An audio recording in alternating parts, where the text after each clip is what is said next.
The sirens were so loud, I thought they were inside my head.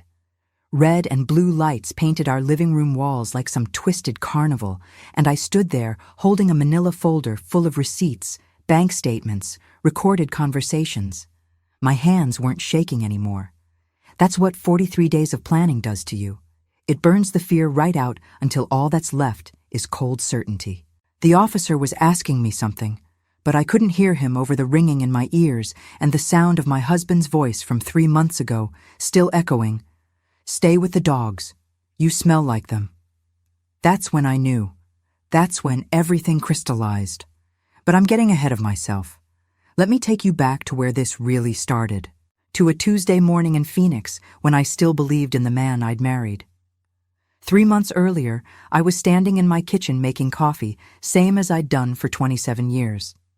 The house smelled like vanilla and cinnamon from the candles I kept burning, and sunlight came through the window over the sink in that perfect slant that made everything look golden. I loved that window. I loved that light. I'd chosen this house because of that kitchen, because I could picture growing old here, watching grandchildren play in the backyard through that very window. My husband Robert was already gone for the day, off to his office job downtown. He worked in property management, which I thought was ironic later, considering. I poured my coffee into the mug my daughter made me in 3rd grade, the one with the wonky handle that never sat quite right, but that I couldn't throw away. Normal. Everything felt so aggressively normal. I remember that morning so clearly now. I was wearing my favorite robe, the blue one with the faded flowers that Robert always said made me look like I'd given up. I hadn't given up. I just liked being comfortable in my own home. Is that so wrong? I stood at the counter, stirring cream into my coffee, watching it swirl and cloud, and I was thinking about nothing. Absolutely nothing. That's a luxury, you know, being able to think about nothing, having your mind quiet and peaceful. I would have killed for that feeling in the weeks that followed. The dogs were at my feet, like always. Barney and Scout, both mutts from the shelter, both getting old and creaky like me. Barney had arthritis in his back legs, and Scout was going deaf. They needed me. I'd wake up at 2 a.m. to let them out, clean up their accidents without complaint, cook them special meals when the cheap kibble upset their stomachs. Robert hated them. Said I spent more time with the dogs than with him. I tried to explain that the dogs didn't criticize me, didn't make me feel small, didn't sigh heavily every time I spoke, but he didn't want to hear that. I was refilling the bird feeders out front when I saw it, just there, stabbed into our lawn like a declaration of war, a for sale sign, bright red letters. Some realtor's smiling face I didn't recognize. My first thought, I swear, was that it had to be a mistake. Maybe the sign company put it on the wrong property. Happens all the time, right? I walked up to it, squinted at the address. No mistake, our address, our house. I pulled out my phone with hands that had started to tingle. That weird pins and needles feeling you get when your body knows something's wrong before your brain catches up. I called Robert, straight to voicemail. I called again. Voicemail. I stood there in my front yard in my bathrobe and slippers, staring at that sign. And I knew. Somewhere deep down, where you can't lie to yourself, I knew. I stood there for what felt like hours, but was probably only 10 minutes. The morning sun was getting hot on my shoulders. A car drove by slowly. The driver craning their neck to look at the sign, probably wondering what kind of deal they could get. I wanted to scream at them. This isn't for sale. This is my home. But I didn't. I just stood there like a statue, feeling the world tilt sideways. Mrs. Chen from across the street came out to get her newspaper. She saw me standing there and waved. "Moving?" she called out, her voice friendly and curious. I couldn't answer. My throat had closed up. I just shook my head and turned back toward the house.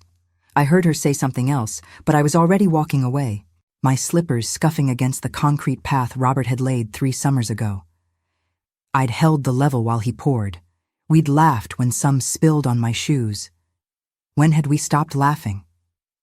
Inside, I called Robert 12 more times. 12, I counted. Each time it went to voicemail, I felt something inside me get a little harder, a little colder. By the 12th call, I wasn't sad anymore. I was angry, furious, actually. How dare he? How dare he make this kind of decision without even talking to me? I paced the kitchen, wearing a path in the linoleum between the sink and the table. The dogs watched me, anxious. They could feel my distress. Animals know. I called his office. His assistant, Chelsea, answered with her perky voice. "Oh, hi, Mrs. Morrison. Robert's in a meeting. Can I have him call you back?" I said it was urgent. She put me on hold. Elevator music. 2 minutes of some instrumental version of a song I used to like, now ruined forever. Then Robert's voice, clipped and professional. "I'm busy. What is it?" "There's a for sale sign in our yard," I said. My voice sounded strange to my own ears. Too calm. Flat. Silence. Then, "We'll talk about it tonight." Click. He hung up on me. My husband of 27 years hung up on me like I was a telemarketer. I stood there holding the phone, listening to the dial tone, and I thought, this is real. This is actually happening. When Robert finally came home that night, I was waiting at the kitchen table. The for sale sign was leaning against the wall behind me like evidence at a crime scene. I'd pulled it out of the lawn myself right after lunch, yanked it out of the ground so hard I'd fallen backwards onto the grass. Mrs. Chen had seen that too. I could feel her watching from her window. The whole neighborhood probably knew something was wrong by now. He walked in, saw it, saw me, and his face did this thing I'd never seen before. It smoothed out, went completely blank. "We need to talk about our financial situation," he said. Not hello, not I'm sorry.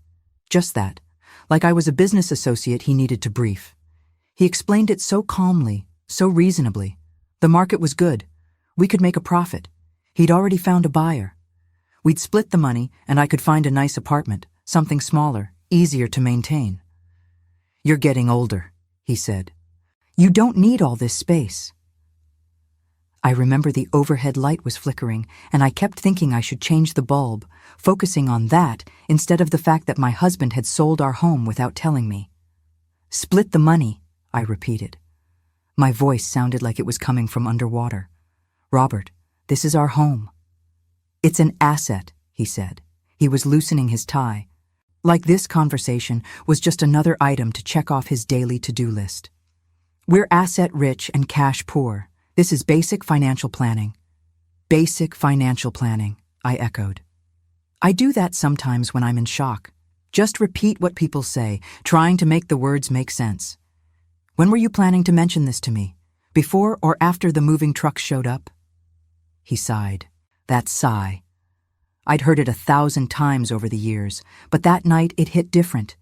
It was the sound of a man who found me exhausting, tedious, in the way. "I'm telling you now, aren't I? I don't understand why you're being so dramatic." Dramatic. I was being dramatic. I stood up, walked to the sink, gripped the edge of the counter. Through that window I loved so much. I could see our backyard, the garden I'd planted, the bird bath I'd chosen at a flea market, the patio where we'd hosted 4th of July barbecues back when we still had friends, back when Robert still pretended to enjoy social gatherings. "Who's the buyer?" I asked. "That's not important." "It's important to me. Someone is buying my house. I think I have a right to know who." "Your house." He laughed. Actually laughed. "It's my house too. And I'm the one who's been paying the mortgage for the last 5 years while you worked part-time." That was a lie. A blatant lie. I'd been working full-time until 2 years ago when he'd convinced me to cut back my hours. Said we didn't need the money, said I should relax more, enjoy my life. I'd believed him, trusted him, and now he was using it against me. I asked him when he was planning to mention this. He shrugged. Actually, shrugged. Said he was telling me now, wasn't he? Said I should be grateful he was thinking ahead, making smart financial moves. I wanted to scream. Instead, I asked if we could talk to a financial advisor together, maybe explore other options. He sighed like I was being difficult, like I was the problem here. I've already made the decision, he said. The papers are signed. I felt something crack inside my chest, right behind my sternum. Not my heart breaking, that's too poetic. It was more like a foundation settling, that grinding sound old houses make when the ground beneath them shifts. The papers are signed, I repeated. You forged my signature. I have power of attorney. You have what? He pulled a document from his briefcase, laid it on the kitchen table like it was perfectly normal. You signed it 3 years ago, remember? When we were doing the estate planning? I did remember. The lawyer's office, stacks of papers, Robert explaining that it was just standard stuff, just so we could make medical and financial decisions for each other if something happened. I'd signed it because I trusted him, because that's what married people do. They trust each other. That's for emergencies, I said. For if I'm incapacitated or... It's legally binding, he interrupted. I can make financial decisions on behalf of our household. I made one. Deal with it. Deal with it. 27 years of marriage. 27 years of partnership, or so I'd thought, and he was telling me to deal with it. You know what I did? I convinced myself he was right. I know what you're thinking. You're screaming at your screen, telling me to wake up. But here's the thing about being married for almost 3 decades. You get good at making excuses. You get good at smoothing over the rough patches, at finding reasons that make sense of senseless things. I told myself that maybe he was right. Maybe I was being dramatic. Maybe this was a good financial move and I was too emotional to see it clearly. Maybe he was trying to protect me from worry. Maybe he had a plan I didn't understand yet. Family forgives, right? That's what I'd always believed. Family sticks together through the hard times. Marriage means working through problems, not running at the first sign of trouble. I'd built my entire adult life on these beliefs. They were the load-bearing walls of my world. How do you just knock those down? But late that night, after Robert had gone to bed, I sat in the dark living room and let myself think the thought I'd been pushing away. What if he doesn't love me anymore? What if he hasn't loved me for a long time? The thought didn't hurt as much as I expected. It almost felt like relief, like finally admitting something I'd known in my bones but couldn't let myself acknowledge. So I tried to talk to him about it rationally. Over dinner the next night, I brought up the house sale again, asked if we could at least discuss where we were going to live. I'd spent all day cooking his favorite meal. Meatloaf, mashed potatoes, green beans, the works. I'd set the table with the nice dishes, lit candles. I was trying. God, I was trying so hard. He wouldn't look at me, just kept eating his meatloaf, cutting it into precise little squares. You'll figure it out, he said. I asked what he meant by that. He said I was resourceful, I'd land on my feet. I sat there with my fork halfway to my mouth, understanding for the first time that he was talking about me separately. Not us, me, alone. Robert, I said carefully, where are you going to live? I've got a place lined up. A place. My fork clattered onto my plate. You have a place lined up. An apartment. A condo. Downtown. Close to work. And you didn't think to look for a place for both of us? He took a sip of water. Chewed. Swallowed. Everything so deliberate and slow, like he was giving a performance of a man having dinner. I think it's time we lived separately for a while. A while, I said. A trial separation? If you want to call it that. What would you call it? He didn't answer, just kept eating. And I sat there watching this stranger in my husband's skin, methodically consuming the meal I'd spent hours preparing, and I realized he'd already left me. Emotionally, mentally, he was already gone. His body was just going through the motions until the paperwork cleared. Is there someone else? The question fell out of my mouth before I could stop it. He looked at me then. Really looked at me, and I saw something flicker in his eyes, not guilt, something worse. Pity. Does it matter? Yes, I whispered. It matters to me. No, he said. There's no one else. I just don't want to be married anymore. The financial sacrifice started adding up in my head during the sleepless nights that followed. I'd worked for 32 years as an office manager at a dental practice. Not glamorous, but steady. Good benefits. I'd put my entire salary into our joint account, every penny, while Robert managed our finances. I trusted him with that. It was his thing, his area of expertise. I dipped into my retirement savings 3 times over the years when he said we needed it. Once for his mother's medical bills, once for some investment opportunity that never panned out, once for renovations on this very house that was now being sold without my knowledge. $93,000 from my 401k, gone. I'd cashed out early, paid the penalties because he said it was temporary, said we'd pay it back. I remember sitting at my desk at work the day after the meatloaf dinner, staring at my computer screen, not seeing anything. My boss, Dr. Patterson, knocked on my doorframe. "You okay, Margaret? You've been staring at that spreadsheet for 20 minutes. I told him I was fine. He didn't believe me. Came in, sat down in the chair across from my desk. Doctor. Patterson was in his 60s, been practicing dentistry for 40 years. He had kind eyes behind his wire-rimmed glasses. "Talk to me," he said, and I did. I don't know why. Maybe because he wasn't a friend, wasn't family, was just a decent person asking a genuine question. I told him about the house, about Robert, about feeling like the floor had disappeared beneath my feet and I was just falling through space with nothing to grab onto. He listened without interrupting. When I finished, he leaned back in his chair and said, "How much are you paying attention to your finances?" "Robert handles all that." "Margaret." He said my name like a sigh. "Do you know what's in your bank accounts right now? Do you know what you own, what you owe?" I didn't. I had no idea. And saying it out loud to Dr. Patterson, seeing the concern on his face, I felt ashamed. How had I let this happen? How had I become a woman who didn't even know her own financial situation? "I need you to do something," Dr. Patterson said. "Today, right now, I need you to pull your credit report. Check every account that's in your name. Look at your bank statements, all of them. Can you do that?" I nodded. My hands were shaking. "And Margaret, I think you need to talk to a lawyer." That afternoon, I pulled my credit report for the first time in probably a decade. What I saw made my stomach drop.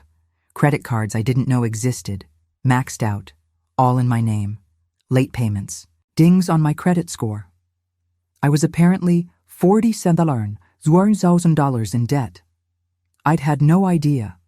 I remember calculating it one night at 2 a.m, sitting at the kitchen table with old bank statements spread out like tarot cards telling my fortune in reverse. The house down payment had come from my mother's life insurance policy, $47,000. I'd wanted to keep it separate, something just for me, a security blanket. But Robert said putting it toward the house was investing in our future. Our future. I'd worked overtime for years to cover the mortgage when his commissions were slow. I'd skipped vacations, driven the same car for 14 years, bought my clothes at thrift stores. And for what? So he could sell it all out from under me and tell me to find an apartment. The bank statements told a story I didn't want to read. Transfers to accounts I didn't recognize. Cash withdrawals, hundreds at a time, sometimes thousands. Where had that money gone? What had he been spending it on? I looked at our joint checking account. My paychecks went in like clockwork every 2 weeks. His commission checks were more sporadic, but usually larger. But the money never seemed to accumulate. We should have had savings. We should have had security. Instead, we had debt and a house that was being sold without my knowledge. The thing about financial abuse is that AARP calculates that 28% of such financial fraud is carried out by strangers in various scams. 28%. That means 72% comes from someone you know, someone you trust. I read that statistic on some website at 3 a.m, and I just sat there letting it sink in. I wasn't special. I wasn't uniquely stupid. I was just one more person in that 72%, betrayed by someone who was supposed to love me. I started noticing other things after that, little things that suddenly made sense in a horrible new way. like how he'd been encouraging me to work less, maybe retire early, how he'd taken my name off our secondary savings account 6 months ago, said it was for tax purposes, how he'd been distant, distracted, coming home later and later. I'd thought he was stressed about work. Now I wondered what else he was stressed about. Who else? Maybe. There was a night, about 3 weeks after the for sale sign appeared, when I decided to do something I'd never done before. I waited until Robert was asleep, then I went through his phone. My hands were shaking so badly I almost dropped it twice. I felt like a criminal, like I was violating his privacy. But he'd violated our entire marriage, so I swallowed my guilt and I looked. Texts to someone named Jessica. Nothing explicitly romantic, but the tone, the familiarity, inside jokes I wasn't part of, references to lunches, coffee meetings. Can't wait to see you tomorrow. Last night was amazing. My heart was pounding so hard I thought it would wake him. I took photos of the texts with my own phone, hands shaking, feeling sick. Email. I checked his email, found correspondence with a real estate agent. Not about our house, about investment properties. A whole conversation about building a portfolio, about rental income, about property management. Using whose money? I found bank statements for accounts I'd never heard of. Found transfer records. Found everything. I stayed up until 4 a.m, documenting it all, taking photos, forwarding emails to myself from his account, then deleting them from his sent folder so he wouldn't know. I felt like I was in a spy movie, except this wasn't thrilling. This was terrifying. This was my life unraveling in real time. The breaking point came on a Thursday. I'll never forget it because it was trash day, and I just dragged the bins to the curb when I felt this weird tightness in my chest. Like someone was sitting on my rib cage. I went inside, sat down, tried to breathe through it. It got worse. My left arm started tingling. I called 911 because I'm not stupid. I know what a heart attack looks like. The paramedics came and hauled me off to Phoenix General. Turned out it wasn't a heart attack.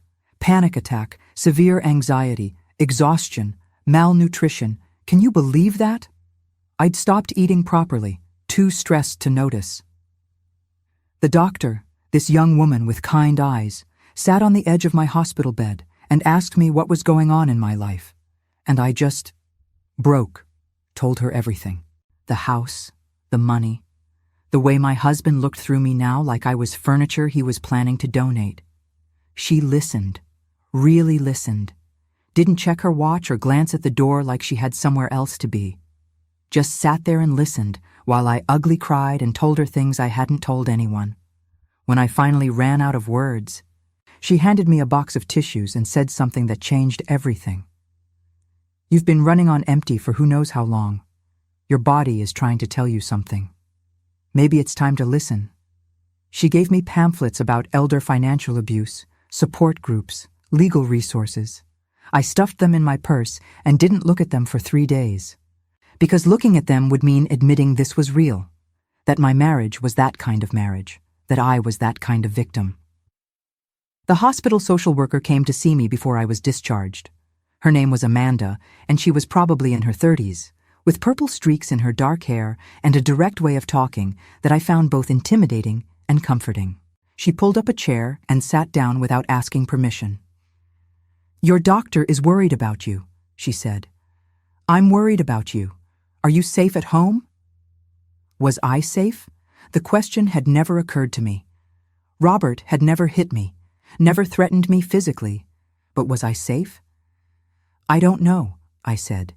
Do you have somewhere else you can stay? I shook my head. My sister lived in Oregon. We weren't close. My friends. Did I even have friends anymore? Robert had made socializing so difficult over the years, always complaining when I made plans, always finding reasons we couldn't go to things. I'd stopped trying. Amanda gave me a card for a women's shelter. Just in case, she said. You don't have to use it, but have it. Have options. Robert picked me up from the hospital. Didn't ask how I was feeling. Complained about having to leave work early. On the drive home, I worked up the courage to ask him point blank, was there someone else? He laughed, actually laughed, said no, he just didn't want to be married anymore. Simple as that. 27 years, and it was just simple as that. I asked if we could go to counseling. He said what was the point. I asked if he'd ever loved me. He didn't answer. We drove the rest of the way in silence. I watched the familiar streets of Phoenix go by, the palm trees and strip malls and houses where people were probably living normal lives. Lives where their spouses didn't sell the house without telling them. Lives where trust meant something. When we got home, I went straight to bed, curled up with the dogs and stared at the wall. I could hear Robert downstairs, the TV on, the sound of him popping open a beer, living his life like nothing had happened. Like he hadn't just picked up his wife from the hospital after a panic attack he'd caused. Barney licked my face. Scout rested his head on my leg. These dogs loved me, unconditionally, without judgment, without cruelty. I wrapped my arms around Barney's neck and cried into his fur. He smelled like dog, warm and a little musty. I didn't care. It was an honest smell. A real smell. Better than the expensive cologne Robert had started wearing lately, the one that smelled like trying too hard. The house had been on the market for 6 weeks when I decided to give him one more chance. I needed to know if there was any shred of the man I'd married left in there somewhere. I waited until he got home from work, had his dinner ready, his favorite beer in the fridge. I'd spent the day cleaning, making everything perfect, like maybe if I just tried hard enough, I could fix this. I could fix us. I sat across from him at the dinner table and I said, "Please, just talk to me. Help me understand what I did wrong." He looked at me with these flat eyes, like I was something he'd found stuck to his shoe. And he said it. "Stay with the dogs. You smell like them." We had 2 dogs, rescues I'd adopted over the years. They were old, had accidents sometimes. I spent a lot of time cleaning up after them, caring for them. It was true that I probably smelled a little like dogs sometimes. But the way he said it, the contempt, the disgust, like I was less than human, like I was repulsive. I felt something inside me not break, but transform, like ice crystallizing. Everything that had been liquid and uncertain suddenly became solid and sharp and clear. I stood up from that table and I knew I was done asking for explanations. Done hoping he'd become human again. Done sacrificing myself on the altar of a marriage that had been dead for longer than I wanted to admit. A line had been crossed, something sacred had been violated, and there was no going back from that. You can forgive a lot of things, but you can't forgive someone making you feel like garbage in your own home. I walked out of that kitchen, went upstairs, locked myself in the bedroom, and I called Patricia, my neighbor, the one I'd waved to for 10 years but never really talked to. My hands were shaking so hard I could barely dial. She answered on the second ring. "Patricia," I said, "I need help." The next morning, I started making phone calls, first to Patricia, who I'd called the night before in desperation. She came over at 8 a.m., brought coffee and blueberry muffins, and sat with me at my kitchen table while I cried and told her everything. When I finally ran out of words, she reached across the table and took my hand. "My sister went through something similar," she said. "Different details. Same betrayal. I know a lawyer, a good one. She specializes in this kind of thing." I knocked on her door, and when she opened it, I said, "I need help." Just like that. And you know what she did? She pulled me inside, sat me down, made me tea, and listened to the whole ugly story. Then she called her sister, who called her friend, who was a lawyer. Within 48 hours, I had a legal consultation scheduled and a plan forming. The lawyer's name was Sarah Goldstein. She was in her 50s, with silver hair cut in a sharp bob and eyes that didn't miss anything. Her office was in a modest building in Scottsdale, not fancy, but professional. She sat me down in a leather chair and said, "Tell me everything. Don't leave anything out, even if you think it's not important. Let me decide what matters." So I did. I told her about the house, The for sale sign, the power of attorney I'd signed without understanding what it meant. I told her about the credit cards, the debt, the hidden bank accounts. I told her about my mother's life insurance money, about my retirement savings, about 27 years of my salary disappearing into accounts I couldn't access. I told her about, stay with the dogs, you smell like them. Sarah listened, took notes, asked pointed questions. When I finished, she leaned back in her chair and looked at me for a long moment.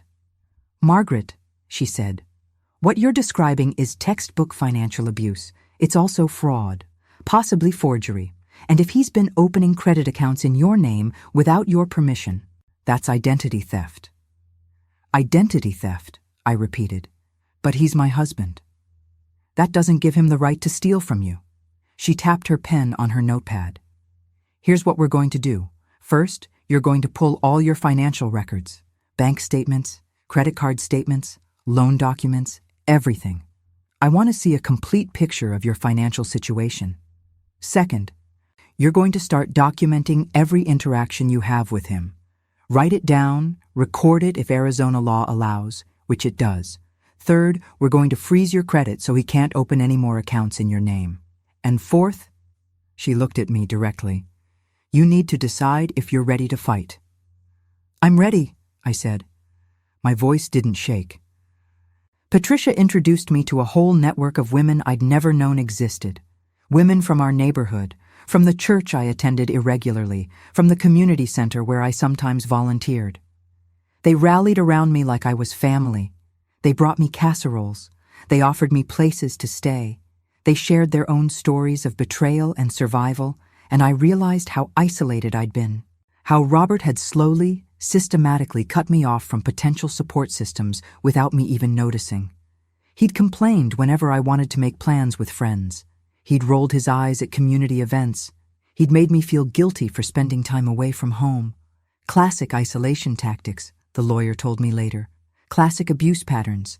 There was Linda, who lived 3 houses down. Her husband had emptied their bank accounts and fled to Mexico 10 years ago. She'd rebuilt her life from nothing, went back to school, became a paralegal.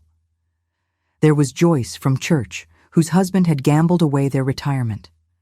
She divorced him at 68 and started a small business making custom cakes. There was Denise from the library book club I used to attend before Robert made it too difficult. Her husband had stolen her inheritance and used it to fund his mistress's lifestyle. She'd taken him to court and won. These women became my army. They helped me document everything.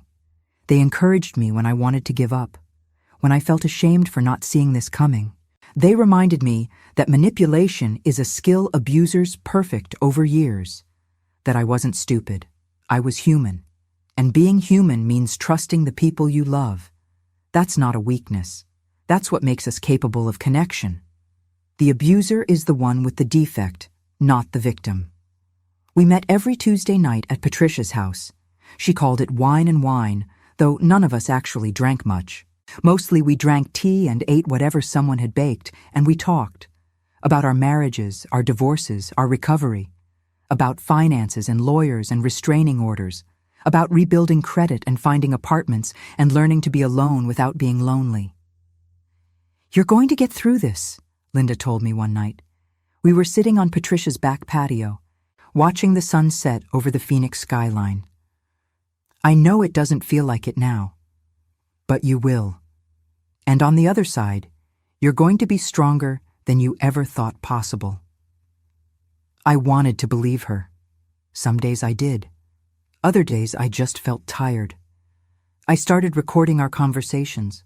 I felt sneaky doing it, like I was the one doing something wrong. But my lawyer explained that Arizona is a one-party consent state, meaning I could legally record conversations I was part of. So I did.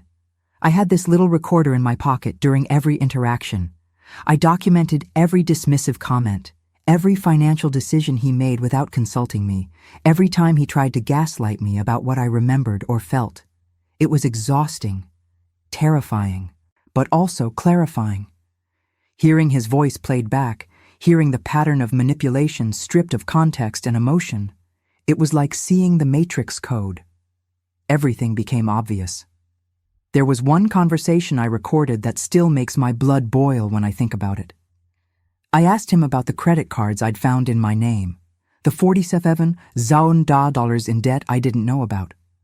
"What credit cards?" he said, playing dumb. "Robert, I have the statements. Capital One, Chase, Discover, all maxed out, all in my name." "Oh, those. I needed them for business expenses." "Your business expenses are my debt? Did you ask me before you opened those accounts?" "I didn't need to ask you. We're married. What's mine is yours. What's yours is mine." "That's not how it works. You can't just..." "Can't I? Who's been managing our finances for 27 years? Who's kept this household running while you worked your little part-time job?" "It wasn't part-time until you convinced me to cut my hours." "See? This is what you do. You twist things. You make me the bad guy when I'm the one trying to keep us afloat." I didn't argue. Just let him talk. Let him hang himself with his own words. The recorder caught everything. The condescension, the manipulation, the outright lies. Research confirms that family members are the criminals in 50 to 60% of financial exploitation cases. 50 to 60%. I learned this during one of my late-night internet deep dives, and it hit me like a physical blow. I was a statistic, a data point in someone's research paper. But I was also becoming something else, a fighter. I hired a forensic accountant through my lawyer. Her name was Maria Chen, and she was brilliant, scary brilliant. She could look at a bank statement and see patterns I'd never noticed. She found discrepancies, hidden accounts, creative accounting that bordered on criminal. Our first meeting was in Sarah's office. Maria spread out printouts across the conference table like she was preparing for battle. "Okay," she said, "let's see what we're dealing with." Turns out Robert had been siphoning money from our joint accounts for 18 months. Small amounts at first, then larger chunks as he got bolder. He'd opened credit cards in my name without my knowledge. He'd taken out a second mortgage on the house he'd sold. The equity I thought we had? Gone. Funneled into an account I didn't have access to. The forensic accountant found transfers to an offshore account. She found payments to a woman in Scottsdale, not a girlfriend, as it turned out, a business partner. They were buying investment properties together, using my money as seed capital. "Look at this," Maria said, pointing to a series of transfers. $5,000 here, $7,500 here, $10,000 here, all going to this LLC, Desert Sun Properties. You know anything about this?" I shook my head. "I've never heard of it." "Your husband is listed as the managing member, the registered agent is..." She checked her notes. "Jessica Martinez, ring a bell?" Jessica, the name from his phone, the texts. "I think she's his business partner," I said. "Business partner who's receiving your money," Maria said. "Let's dig deeper." She dug. She found everything, every fraudulent transfer, every forged signature, every lie. By the end of our second meeting, we had a paper trail that could bury Robert. I remember sitting in the lawyer's office while Maria explained all this, and I felt nothing, just this vast, echoing nothing. I'd cried myself out weeks ago. Now I was just tired of being surprised by how low he could go. The lawyer asked me what I wanted. I said I wanted justice. I wanted him to lose everything he'd stolen from me and more. I wanted him to feel what I felt. She said we could do that. It wouldn't be easy, but we could do that. "Here's what you need to understand," Sarah said. "This is going to get ugly. He's going to fight. He's going to say terrible things about you. He's going to try to make you look unstable, incompetent, vindictive. You need to be prepared for that." "I'm prepared," I said, and I was. Robert had already said the worst things he could say to me. He'd already made me feel as small as possible. Whatever he said in court couldn't hurt more than, "Stay with the dogs. You smell like them." We filed for divorce on a Monday. Sarah hand-delivered the papers to Robert's office. I wasn't there, but she told me later that he went pale when he saw them. Said, "This is a mistake. Margaret wouldn't do this." Sarah told him that Margaret absolutely would do this and that he should get himself a lawyer. He called me 17 times that day. I didn't answer. He showed up at the house that night, pounding on the door. I'd changed the locks that afternoon. Patricia and Linda were with me. We sat in the living room, listening to him yell through the door. "Margaret, open this door. We need to talk." Linda squeezed my hand. "You don't have to respond. This is my house. You can't lock me out of my own house." "Actually," Patricia called through the door, "this is her house and she can do whatever she wants. We've called the police. You should leave." We hadn't actually called the police yet, but it worked. He left. I watched through the window as he got in his car and drove away. My hands were shaking, but I felt powerful. I'd stood my ground. I'd said no. One evening, I asked Robert to sit down in our living room. This was 2 weeks before the court date. Sarah had advised against it, said I shouldn't engage with him without my lawyer present. But I needed to do this, needed to look him in the eye and show him what he'd done. He was annoyed, said he had plans, but I insisted. I'd set up my phone to record video, hidden on the bookshelf. I had my audio recorder in my pocket. I had my folder of evidence on the coffee table. I looked at this man I'd spent most of my adult life with, and I didn't recognize him. Or maybe I was finally seeing him clearly for the first time. I played him one of the recordings. His voice, telling me I was imagining things, that I was too emotional, that I couldn't handle stress. Then I played him another one, from the same week, where he contradicted everything he'd said in the first. I watched his face as he realized what I'd been doing. The color drained right out. I laid out the bank statements, the credit card bills, the transfer records, the forensic accountant's report, the evidence of the offshore accounts, the LLC documents, the proof of his business partnership with Jessica Martinez. Everything.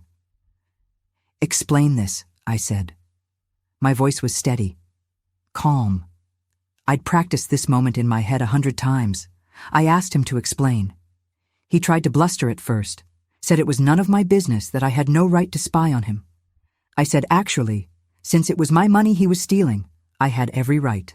He switched tactics then, got quiet, said he was sorry, said he'd been under a lot of pressure, said the business with the woman in Scottsdale was supposed to make us money, was supposed to be a surprise. I just looked at him, didn't say a word, because I'd learned something about silence. It makes liars nervous. They fill it with more lies, and those lies trap them. He kept talking, kept explaining, and I just kept recording. Every word another nail. "I was going to tell you," he said. "Once the properties started generating income, I was going to surprise you. We'd have been set for retirement." "With money you stole from me," I said. "Using credit cards you opened in my name, forging my signature." "I didn't forge anything. I had power of attorney. Power of attorney for emergencies, not for stealing." "I wasn't stealing. We're married. It's our money." "Then why did you hide it? Why the secret accounts? Why the lies?" He didn't have an answer for that, just sat there, looking cornered. "And Jessica Martinez?"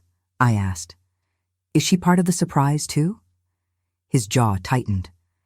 "She's a business partner. Does she know she's using stolen money?" "It's not stolen." "The court will decide that," I said. I gathered up my papers, stood up. "You should get a lawyer, Robert, a good one." The case went to court 3 weeks later. I wore a navy blue dress that Patricia helped me pick out, professional but not too formal. Sarah said I needed to look credible, sympathetic, but strong. We practiced my testimony, went over every question the opposing counsel might ask, prepared for every attack. Robert tried to settle, offered me a fraction of what he'd taken. My lawyer laughed in his lawyer's face. We had everything documented: the transfers, the forged signatures, the offshore accounts, the second mortgage, the recordings where he admitted to things he later tried to deny. It wasn't even a fight. The judge was a woman in her 60s who looked at Robert like he was something she'd scraped off her shoe, and I thought about his words to me. "Stay with the dogs. You smell like them." Poetic justice, I guess. The trial lasted 3 days. Robert's lawyer tried to paint me as vindictive, unstable, overly emotional. Said I was exaggerating the situation. Said the power of attorney gave Robert the right to make financial decisions. Sarah demolished every argument. She presented the recordings, the forensic evidence, the paper trail of fraud. She called Dr. Patterson as a witness. He testified about my work ethic, my competence, my character. She called the hospital doctor who treated me for the panic attack. She testified about the physical toll of emotional abuse. On the second day, Sarah called me to the stand. I was terrified. My hands were shaking as I swore to tell the truth. But once I started talking, something shifted. I looked at Robert sitting at the defendant's table, and I wasn't afraid anymore. I told my story.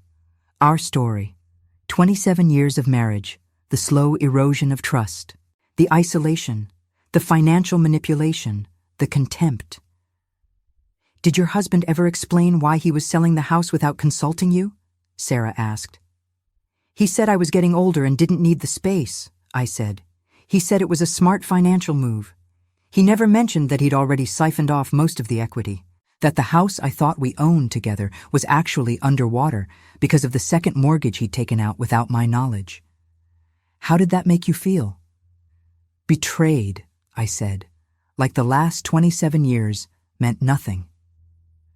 Robert's lawyer cross-examined me, tried to make me angry, asked if I was being honest about the finances, suggested I'd known about the accounts all along, asked if I was trying to punish my husband for wanting a divorce. I'm trying to recover what he stole from me, I said. If that's punishment, so be it. On the third day, the judge delivered her ruling. She found Robert guilty of financial fraud, identity theft, and elder abuse. The last charge surprised me. I didn't think of myself as elderly, but the judge explained that I was over 55, which qualified under Arizona law. She ordered Robert to repay every cent he'd taken from me, plus damages for emotional distress, plus attorney fees, plus the cost of the forensic accounting. He lost the house sale, lost the investment properties. The court ordered him to repay every cent he'd taken from me, plus damages for emotional distress. They froze his accounts. They put a lien on his car. His business partner in Scottsdale vanished the second legal trouble showed up. Surprise, surprise. His reputation was destroyed. The property management company he worked for fired him when the fraud came to light. People in our neighborhood stopped talking to him. His own brother called me to apologize for not seeing what was happening. I sat in that courtroom and listened to the judge detail every way Robert had betrayed me, and I didn't cry. I just felt tired. Validated, yes. Vindicated, but also hollow. His brother Mark called me that night. Margaret, I'm so sorry. I had no idea. If I'd known what he was doing to you. It's not your fault, I said. He fooled everyone. That's what people like him do. He's my brother. But what he did was unforgivable. I just wanted you to know that I'm on your side. If you need anything at all, you call me. It meant more than he probably knew. Robert had isolated me from his family too, made excuses for why we couldn't go to family gatherings. Now I understood why. He didn't want them to see what he was doing. I didn't feel triumphant exactly. I felt hollow. Validated? Yes. Vindicated. But also just so deeply tired. Justice doesn't erase what happened. It doesn't give you back the years or the trust or the version of yourself that could still believe in happy endings. It just closes the door so you can start building something new. I moved into a small condo Patricia helped me find. It wasn't much, but it was mine. Bought with the settlement money, in my name only. I spent the first week just sitting in the empty living room, crying and laughing and feeling free for the first time in years. I adopted a new dog from the shelter, a scraggly mutt nobody wanted. Named her Phoenix, because we were both rising from ashes, both starting over. The shelter volunteer who processed the adoption looked at Phoenix, then at me. She's been here for 8 months, she said. She's older, she's got some health issues, and she's not very pretty. People want puppies. I want her, I said. She's perfect. And she was. Phoenix had 3 legs and 1 cloudy eye and the worst breath I'd ever smelled. She was also loyal and loving and grateful to have a home. We understood each other. I opened my own bank accounts, started attending financial literacy workshops at the library, learned about credit monitoring, about protecting yourself from fraud, about building wealth as a single person. I got a part-time job at a bookstore because I'd always loved reading but never had time. The owner, a woman named Cheryl, hired me on the spot when I told her I needed a fresh start. "Fresh starts are my specialty," she said. "I started this bookstore after my divorce. Best decision I ever made." I joined a hiking group and discovered I loved being outdoors. Every Saturday morning, we'd meet at a different trailhead and hike for 2 or 3 hours. I started out slow, struggling up even gentle inclines. But I got stronger. My body got stronger. My mind got stronger. I started therapy to deal with the trauma, the gaslighting, the years of emotional manipulation. My therapist's name was Dr. Reeves, and she specialized in trauma recovery. She taught me about PTSD, about how emotional abuse leaves scars you can't see. She taught me that healing isn't linear. Some days I'd feel great. Other days I'd wake up in a panic, thinking I'd forgotten to do something Robert had asked. Then I'd remember. He can't ask me for anything anymore. It was hard work. Some days I felt like I was walking through wet concrete. But I kept showing up, kept doing the work, kept choosing myself. Dr. Reeves gave me exercises to do. Journaling, meditation, cognitive behavioral therapy techniques to challenge the negative thoughts Robert had planted in my head. "You're not stupid," she'd remind me. "You're not worthless. You're not too old or too emotional or too anything." Those are his words, his lies, not the truth. I rebuilt my credit. It took time. Disputing the fraudulent accounts, working with the credit bureaus, slowly paying down the legitimate debt. But my score started to climb. From the low 400s to the 500s to finally breaking 700. Each point felt like a victory. Rebuilt my savings. I was strict with myself, budgeted every dollar, learned to live on less, learned to separate wants from needs. The first time my savings account hit $5,000, I cried. It was mine, all mine. No one could take it from me. Rebuilt my sense of self. This was the hardest part. The woman Robert had tried to make me believe I was needy and smelly and worthless. She never existed. She was a story he told to justify his cruelty. The real me had been buried under years of his narrative, but she was still there. Stronger than I remembered. Angrier, yes, but anger can be fuel if you channel it right. I started doing things I'd always wanted to do, but never had the courage. Took a pottery class, went to concerts alone, traveled to San Diego for a weekend just because I wanted to see the ocean. Every new experience felt like reclaiming a piece of myself Robert had stolen. The pottery class was harder than I expected. Not the actual pottery, though that was challenging too.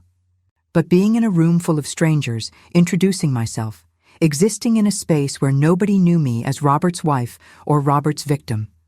Just Margaret. I sat at that pottery wheel the first day with my hands covered in wet clay, and the instructor, a woman named Rosa with kind hands and patient eyes, showed me how to center the clay. "You have to be firm but gentle," she said. "Too much pressure, and it collapses. Not enough, and it goes wild. You have to find the balance." I thought about that a lot in the weeks that followed. Finding balance, being firm with my boundaries, but gentle with myself. Not collapsing under the weight of what happened, but not letting it spin out of control either. My first bowl was lopsided and cracked in the kiln. My second one was better. By the 6th week, I made something I was proud of. A simple vase, blue-green like the ocean, smooth and whole. The concerts were their own kind of therapy. I'd always loved music, but Robert hated crowds, hated noise, hated anything that wasn't his idea, so I'd stopped going.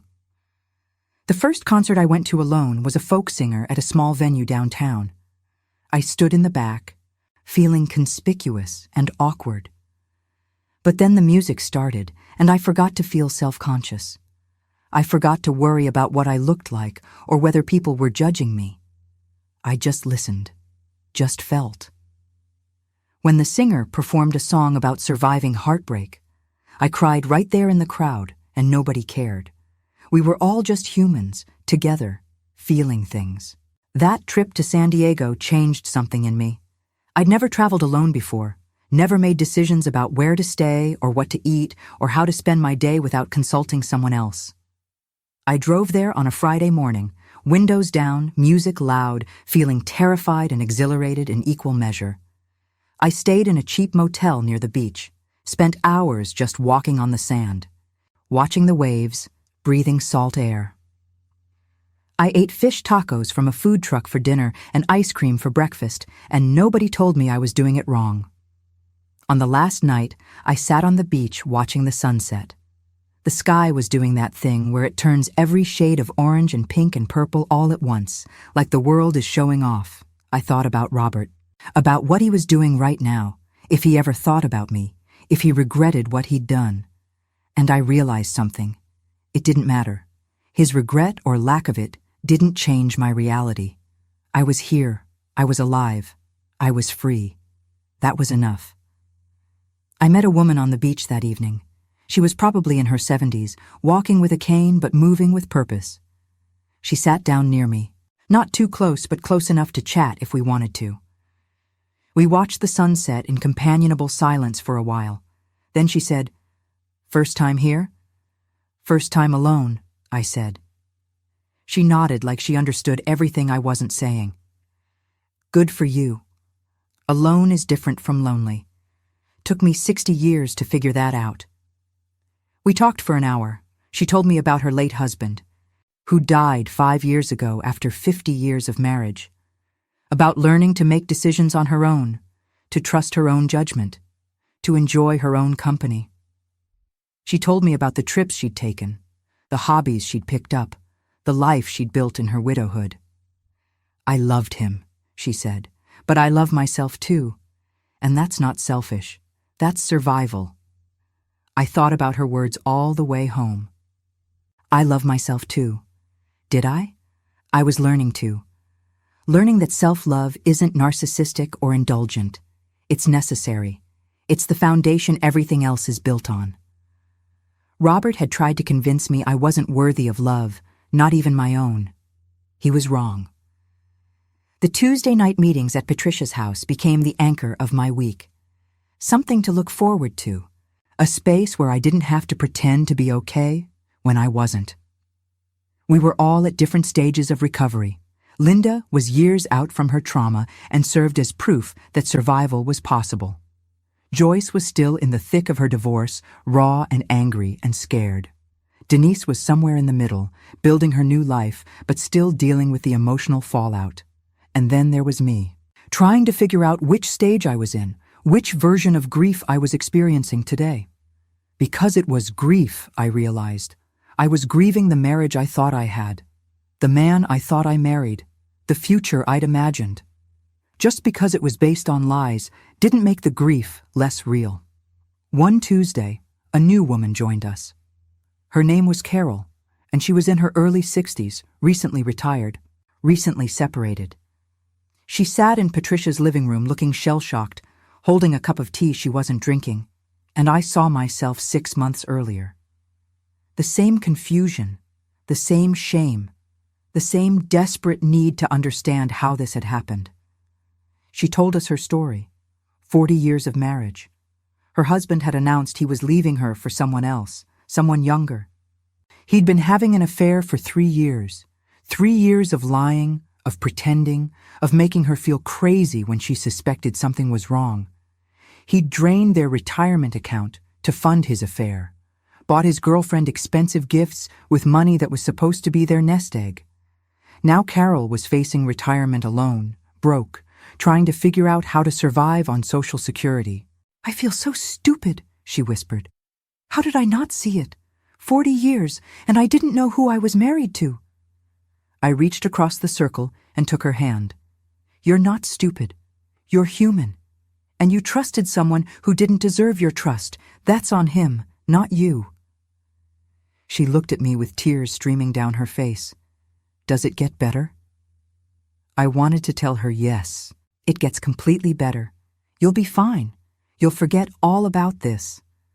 But I'd learned that recovery doesn't work that way. "It gets different," I said. "Some days are better. Some days are hard. But you get stronger. You learn who you are without him. And that person? She's pretty incredible. Patricia brought out her famous lemon bars that night, and we ate sugar and talked about practical things.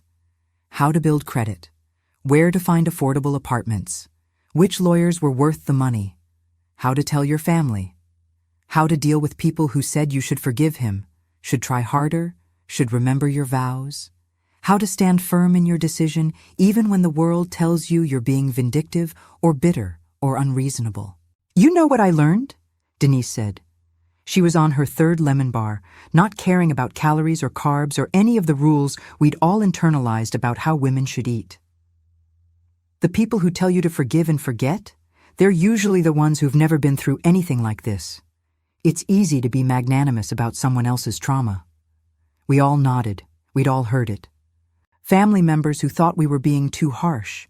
Friends who suggested marriage counseling as if that could fix financial fraud and emotional abuse.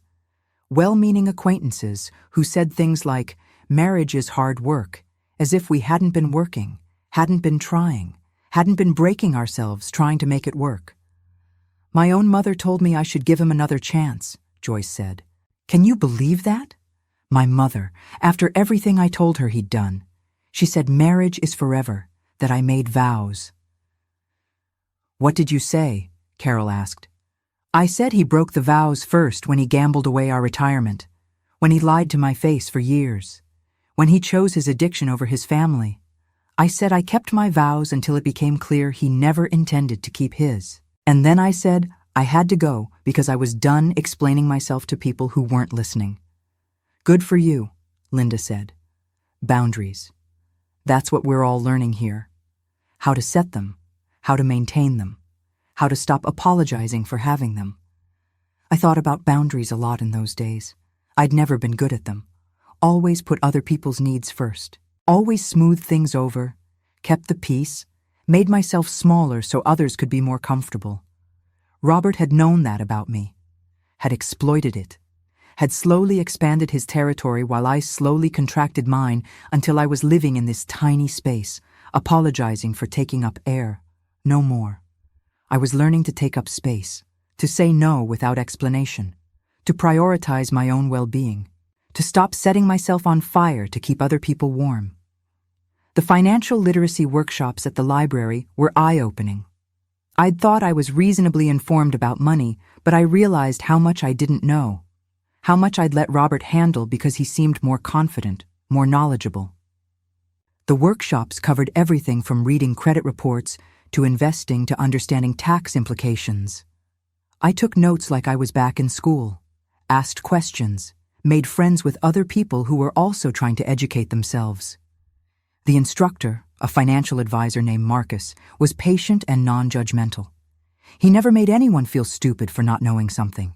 He talked about financial literacy as a form of empowerment, of self-defense. Knowledge is power, he said, especially when it comes to money. The more you understand about your own finances, the harder it is for someone to take advantage of you. I learned about emergency funds, about the importance of having money in your own name, about checking your credit report regularly, about understanding what you're signing before you sign it, about the red flags of financial abuse, isolation, controlling access to money, making all financial decisions unilaterally, hiding accounts, forcing you to account for every penny you spend. I learned that what Robert did to me wasn't uncommon, that financial abuse happens in up to 99% of domestic violence cases.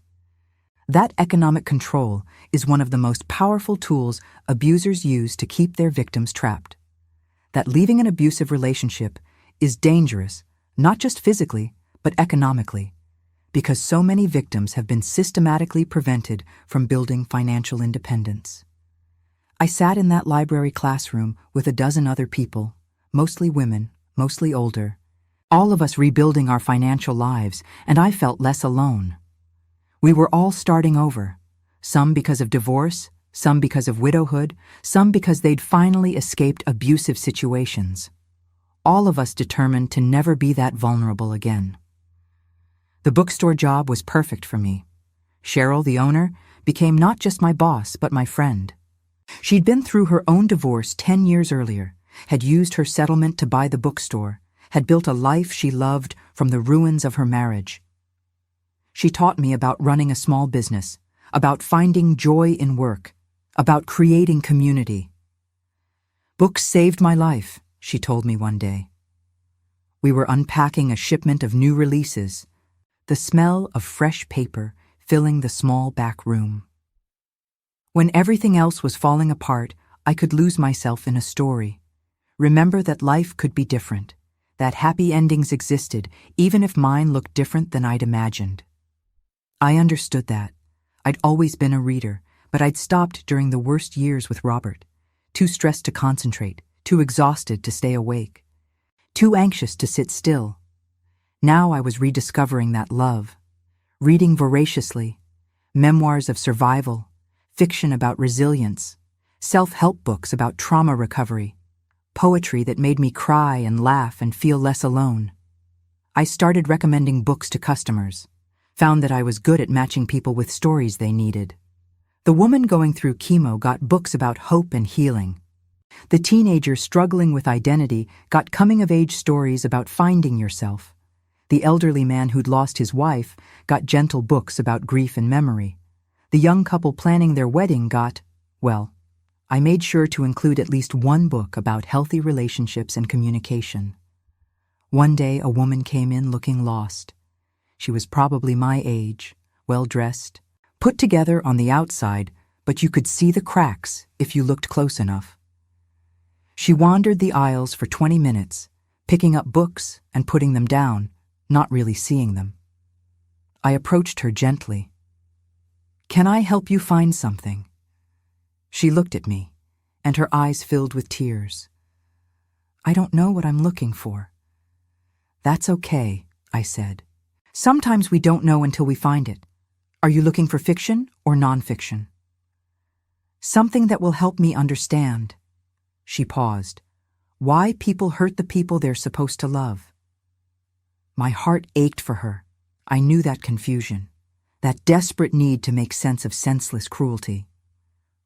I walked her to a section and pulled 3 books: a memoir about surviving domestic abuse, a psychological exploration of manipulation and gaslighting, a novel about a woman rebuilding her life after betrayal. "Start with whichever one calls to you," I said, "and if you need to talk, there's a support group that meets Tuesday nights. I can give you the information." She bought all 3 books, came back 2 weeks later for more, started attending the Tuesday meetings. 3 months later, she filed for divorce from her husband of 30 years. 6 months after that, she came into the bookstore with a lightness in her step I hadn't seen before. "I got my own apartment," she said. "It's small, it's mine, and I wanted to say thank you for the books, for the group, for seeing me that day." "You did the work," I told her. "I just pointed you in a direction. Sometimes that's enough," she said. "Sometimes all we need is someone to show us there's a path forward, even when we can't see it ourselves." Before I end my story, I want to share something important I learned through all of this, something I wish someone had told me years ago. The physical and mental toll of emotional and financial abuse is real and measurable. When you're in that situation, when someone who's supposed to love you is systematically tearing you down, your body keeps score even when your mind is trying to rationalize it away.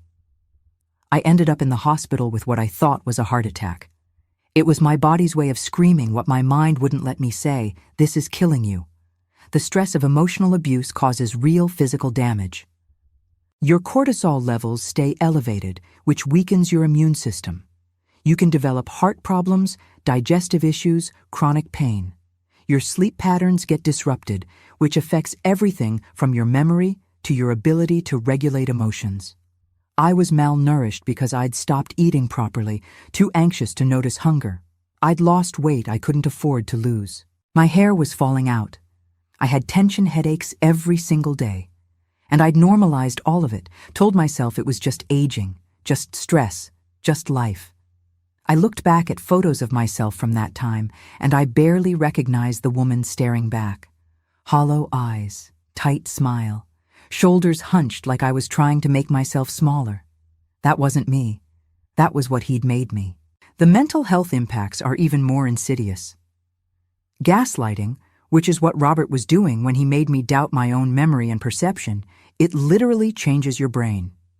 Studies show that victims of prolonged gaslighting have difficulty making decisions, second-guess themselves constantly, and develop anxiety and depression at much higher rates. I couldn't make simple choices anymore, like what to eat for dinner or what to wear. Every decision felt monumental and terrifying because I'd been trained to believe my judgment was faulty. Financial abuse specifically creates a kind of learned helplessness. When someone controls your access to money, controls your ability to work or save or make financial decisions, they're controlling your ability to leave. That's the point. I felt trapped, not because I was physically prevented from leaving, but because he'd convinced me I couldn't survive on my own. He'd taken my money and my confidence in my ability to manage money. That's a prison without bars. Here's what I want you to understand if you're in a situation like I was, or if you suspect someone you love is. Trust your body. If you're having panic attacks, if you can't sleep, if you're getting sick more often, if you feel like you're losing your mind, your body is trying to tell you something. Don't ignore those signals like I did. They're not weakness. They're warning systems. Keep your own bank account. I don't care how much you trust your partner. I trusted mine for 27 years. Have money that's only yours, that you control, that they can't access. Check your credit report regularly. Know what accounts exist in your name. Don't sign documents without reading them. Don't believe anyone who tells you you're too stupid to understand finances. You're not. They're counting on you believing you are. Document everything. I didn't start doing this until it was almost too late. If your partner is making you feel crazy, start writing down what happens. Date it. Time it. Keep a journal they can't access. Email yourself notes so there's a timestamp. Take photos of important documents. If you can legally record conversations in your state, do it. You might need proof later of things they'll deny ever happened. Build a support network even if your partner discourages it, especially if your partner discourages it. Isolation is an abuse tactic. They want you alone because alone is easier to control. Reach out to neighbors, old friends, community groups. Tell someone what's happening. I was so ashamed for so long, but shame is what abusers count on. Shame keeps you silent. Shame keeps you trapped. And if you do leave, if you do fight back, know that it's going to be hard. You might lose things. You might lose people who don't believe you or don't want to get involved. You might lose the version of your life you thought you were building. But what you'll gain is yourself, your dignity, your freedom, your future. That's worth more than any house, any amount of money, any relationship that required you to become smaller and smaller until you almost disappeared. I look back at the woman I was 3 months ago, standing in that living room with sirens wailing outside, and I barely recognize her. She was so angry, so hurt, so determined to make him pay. I'm still angry sometimes, still hurt, but I'm also proud. I fought back. I didn't stay quiet. I didn't make myself smaller to make his cruelty easier to bear. I stood up and I said no more, and I meant it. The night the police came, I stood in that living room with red and blue lights washing over me, and I felt calm. Robert was being led out in handcuffs. Turns out there were criminal charges in addition to the civil case: fraud, identity theft, elder abuse. The DA had been building a case based on my evidence. I'd had no idea. Robert looked at me as they took him past, tried to say something. I turned away. I had nothing left to say to him. One of the officers stayed behind to take my statement. She was young, maybe 30, with her hair pulled back in a tight bun. "You did the right thing," she said. "I know it doesn't feel like it right now, but you did." I nodded, couldn't speak. The adrenaline was wearing off and I was starting to shake. "Do you have somewhere to stay tonight?" she asked. "Someone who can be with you?" "My neighbor," I said. "Patricia." Patricia was already on her way over. I'd texted her when I called 911. She burst through the door 5 minutes later, still in her pajamas, and wrapped me in the biggest hug. "It's over," she whispered. "You're free." And I was. For the first time in years, I was free. Thank you for staying with me until the end of this story. I know it was long, I know it was heavy, but I needed to tell it, needed to get it out. And maybe, hopefully, someone listening needed to hear it. Needed to know they're not alone, that survival is possible, that you can rebuild after betrayal tries to demolish you. I want to know where you're listening from. What city? What time of day? Are you drinking coffee? Folding laundry? Driving to work? I picture you out there, living your life, and it makes me feel less alone in mine. If this story connected with you, if it made you feel something, hit that like button. Let me know I reached you. And please, please leave a comment. Tell me what you would have done in my place. Would you have fought back? Would you have left sooner? Would you have stayed and tried to fix it? I genuinely want to know. Your perspective matters. And if you haven't subscribed yet, now's the time. This channel is about real stories from real people, about surviving the things that try to break us, about finding strength we didn't know we had. I've got more stories to share, more voices that deserve to be heard. Hit subscribe so you don't miss them. Before you go, I want to recommend 2 other videos you might find helpful. There's one about recognizing financial red flags in relationships that I wish I'd watched years ago, and another about rebuilding your life after divorce that gave me a lot of hope during the darkest days. Links are in the description. Watch them. Learn from them. Share them with someone who needs them. Until the next story, take care of your heart, but also take care of your bank account, your boundaries, and your right to be treated with basic human decency. You deserve that. We all do. Thanks for listening.